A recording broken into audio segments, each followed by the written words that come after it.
Hai guys, back lagi di channel aku. Di kesempatan yang baik ini, seperti biasa ya, aku mau berbagi lagi nih teman-teman. Berbagi soal-soal ekonomi ya. Nah, fokusnya adalah soal-soal buat persiapan ujian UTBK.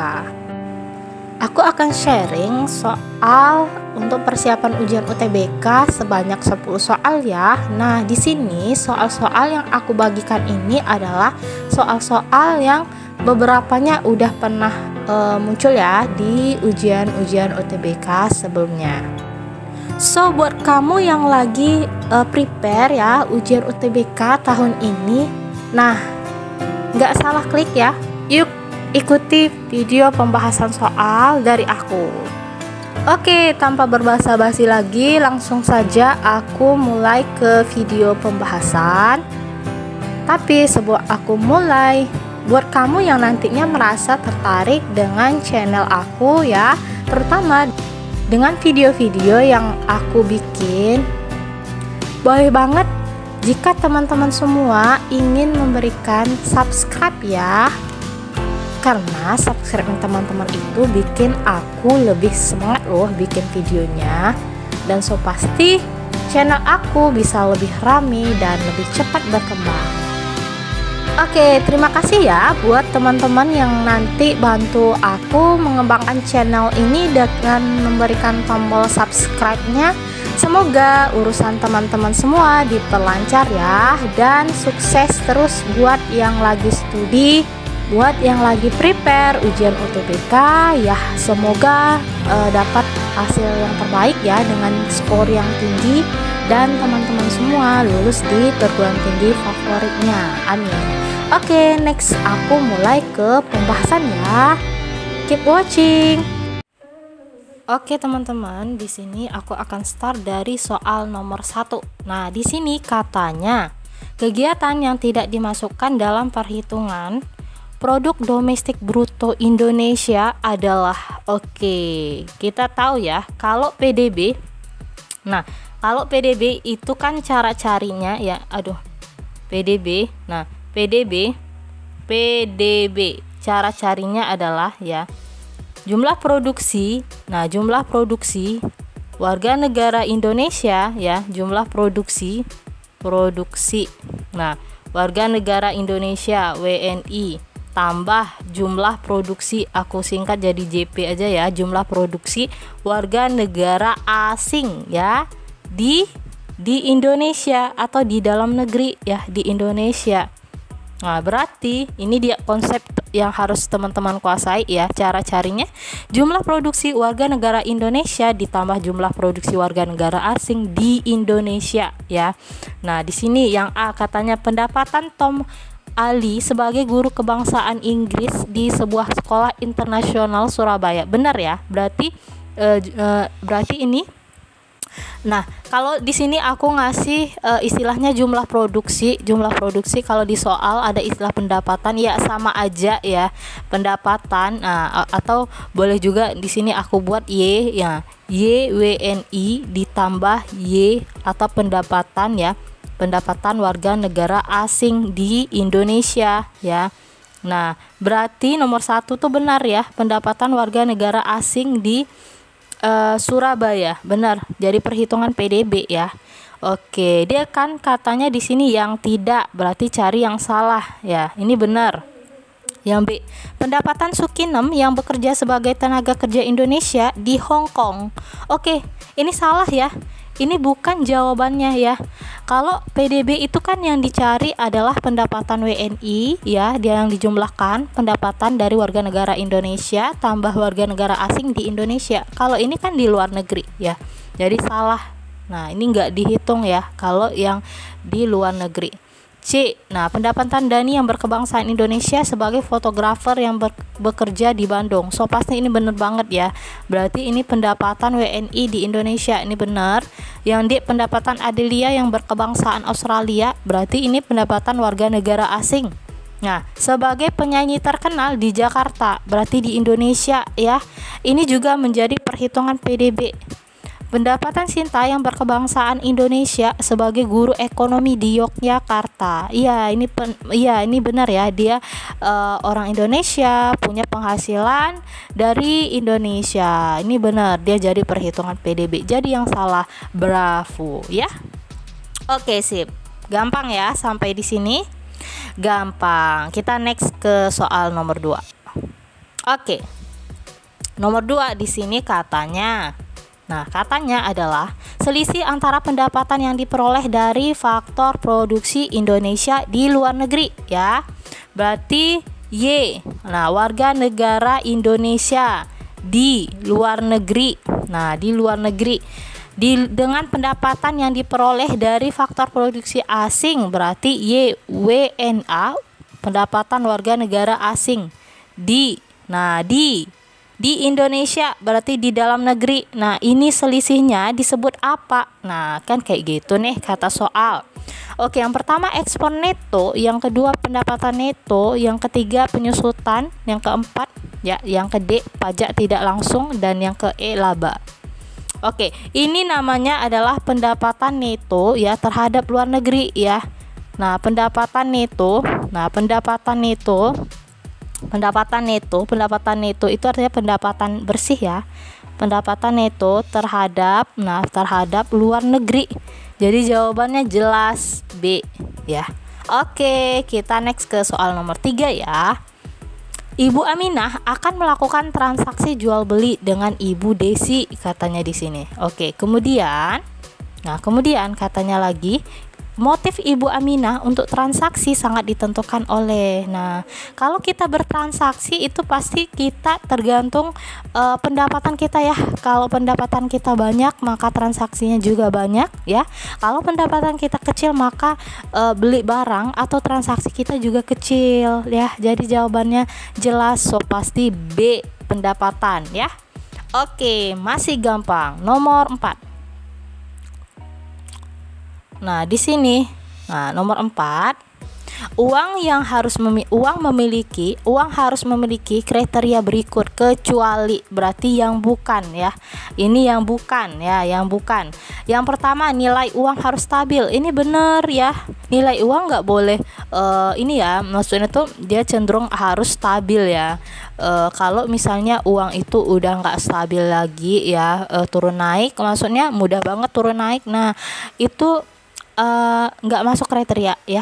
Kemudian tidak mudah rusak, benar, uang itu harus tidak mudah rusak. Misalnya kalau kena air atau kena benda apa kayak gitu, benda cair lainnya, dia nggak mudah robek ya, dia nggak mudah luntur atau nggak jelas angkanya kayak gitu. Nah, jadi kalau misalnya coba lihat deh teman-teman, kalau uang kena air ya masih tahan ya, walaupun basah dan harus dikeringkan, tapi dia masih tahan ya, nggak rusak langsung ya.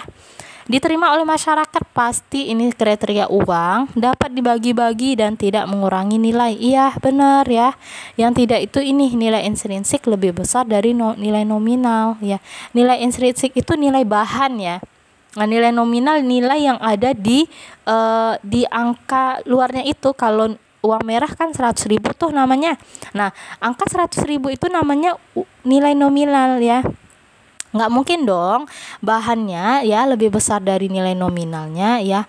So pasti ini rugi dong pemerintah ya. Kalau bikin uang aja mahal daripada angkanya. Jadi banyak ngeluarin uang jadinya. Buat uang aja banyak ngeluarin uang ya. Nah, so tidak jawabannya ya. Oke. Nah, sekarang aku mulai ke soal nomor 5 lagi ya. Nah, di sini katanya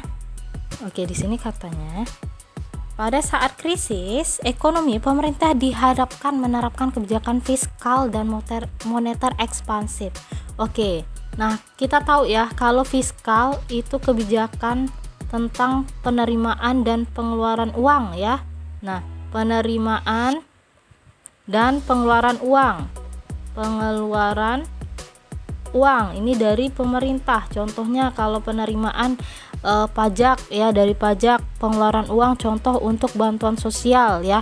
Nah, kalau untuk moneter ini kan juga kebijakan pemerintah lewat Bank Indonesia. Ingat ya, lewat Bank Indonesia untuk mengatur Nah, mengatur peredaran uang, mengatur peredaran uang ya. Nah, kalau moneter ini kan ada instrumen kebijakan moneter ya. Yang pertama apa? Yang pertama kayak tingkat diskonto ya. Nah, ini ya aku sambung di bawah ya, moneter. Nah, moneter itu kan ada kebijakan atau instrumennya tentang tingkat diskonto atau bunga diskonto. Nah, atau bunga, kemudian giro wajib minimum ya. Ini giro wajib minimum. Nah, kemudian ada yang namanya pemberian kredit ya. Pemberian kredit dan yang terakhir adalah operasi pasar terbuka ya. Operasi pasar terbuka. Nah, yang ditanya di soal adalah ekspansif katanya, berarti menambah uang ya, menambah uang beredar. Oke, kita cek ya. Yang pertama, meningkatkan belanja pemerintah. Iya, itu ekspansif ya. Contohnya pemerintah meningkatkan subsidi, itu kan belanja namanya. Benar ini. Menurunkan pajak. Nah, ini bukan termasuk fiskal ya. Kalau menurunkan pajak ini, kalau yang kedua kan ditanya moneter ya. Berarti instrumen moneter yang terkait dengan yang aku bikin yang di bawah ya. Berarti ini salah. Meningkatkan belanja pemerintah benar, menaikkan pajak salah. Ini adalah fiskal ya. Meningkatkan belanja pemerintah benar dan menjual sertifikat Bank Indonesia. Oke, kita cek ini. Instrumennya udah betul, ini instrumen moneter, tapi apakah dengan menjual? Oke, kalau menjual surat berharga berarti kita posisikan kita sebagai bank ya, bank yang menjual surat. Kalau jual surat berarti dapat uang ya, uangnya masuk. Berarti uang beredar berkurang dong di masyarakat karena udah masuk ke bank. Berarti salah. Meningkatkan belanja pemerintah benar, ini fiskal, dan meningkatkan giro wajib minimum. Oke, kalau giro wajib minimum atau ini cadangan kas diperbesar, nah maka jumlah uang ya, uang yang disimpan banyak nih daripada keluarnya, berarti jumlah uang kan bertambah, jumlah uang beredar kan. Nah, jumlah uang beredar ini bertambah atau berkurang? Nah, jumlah uang beredar berkurang ya, berkurang. Berarti salah. Ini bukan ekspansif ya, ini salah. Meningkatkan belanja pemerintah benar, menurunkan suku bunga. Ya, ini jawabannya ya. Kalau suku bunga diturunkan maka orang lebih memilih menyimpan uang di rumah daripada di bank. Jadi jumlah uang beredar bertambah ya. Yang dimintakan ekspansif. Oke, nomor 6. Oke, nomor 6 katanya di sini, salah satu kebijakan Bank Indonesia yang dimaksudkan untuk menambah jumlah uang beredar. Oke, menambah jumlah uang beredar adalah penjualan surat berharga. Oke, kalau surat berharga dijual ini bukan menambah ya, mengurangi uang ya, yang aku jelasin di soal nomor 5 tadi ya. Nah, mengurangi. Nah, meningkatkan giro wajib minimum ini juga mengurangi uang. Meningkatkan suku bunga. Nah, ini juga mengurangi uang ya. Kalau suku bunga ditingkatkan maka orang lebih memilih nyimpan uang di bank daripada di rumah. Jadi jumlah uang di masyarakat berkurang ya. Nah, ini juga mengurangi uang. Oke, penyederhanaan syarat-syarat pemberian kredit. Iya, ini jawabannya ya. Kalau pemberian kredit dipermudah maka orang mudah meminjam uang. Akhirnya jumlah uang beredar di masyarakat bertambah. Nah, ini katanya kan menambah jumlah uang. Jadi jawabannya delta. Oke, nomor 7. Nah, katanya nomor 7 di sini adalah kebijakan moneter dapat dilakukan melalui operasi pasar terbuka. Benar ya, sebab operasi pasar terbuka dilakukan dengan menjual sertifikat BI akan menambah jumlah uang beredar. Oke, berarti kalau jual surat Bank Indonesia ya, nah surat BI dijual berarti uang di bank. Kalau jual surat kan bertambah berarti uangnya. Jual surat berarti bank dapat uang ya. Bank dapat uang berarti itu artinya kan uang masuk. Berarti uang di bank bertambah ya. Nah, bertambah berarti kalau menambah jumlah uang beredar. Nah, uang di bank bertambah berarti salah ya. Kalau ini kan katanya menambah jumlah uang beredar di masyarakat. Nah, berarti ini salah jawabannya. Jadi jawabannya adalah C. Nah, oke, benar ya. Kalau menjual sertifikat Bank Indonesia, katanya kan menambah jumlah uang beredar. Salah ya. Harusnya jumlah uang beredar di masyarakat berkurang. Jadi jawabannya C. Nomor 8. Nah, ini perhitungan tapi sangat simpel dan sederhana ya. Pada tahun 2017 diketahui indeks harga 100%, tahun 2018 indeks harga 130%, laju inflasi.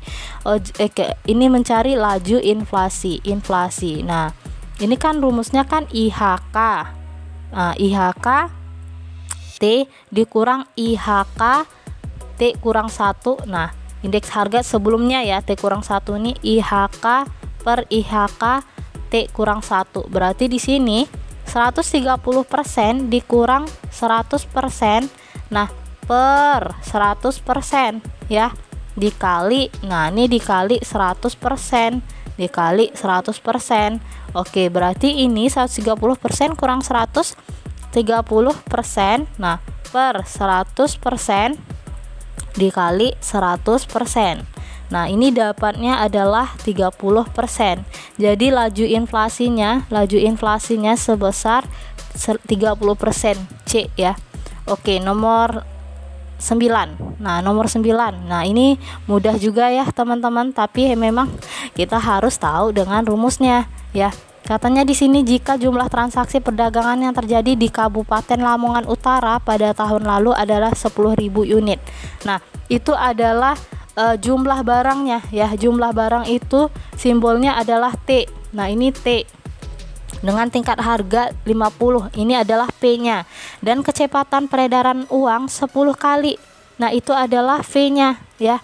Jumlah uang beredar adalah 500 juta. Nah, katanya di sini M-nya, jumlah uang beredar itu kan simbolnya M, 500 juta.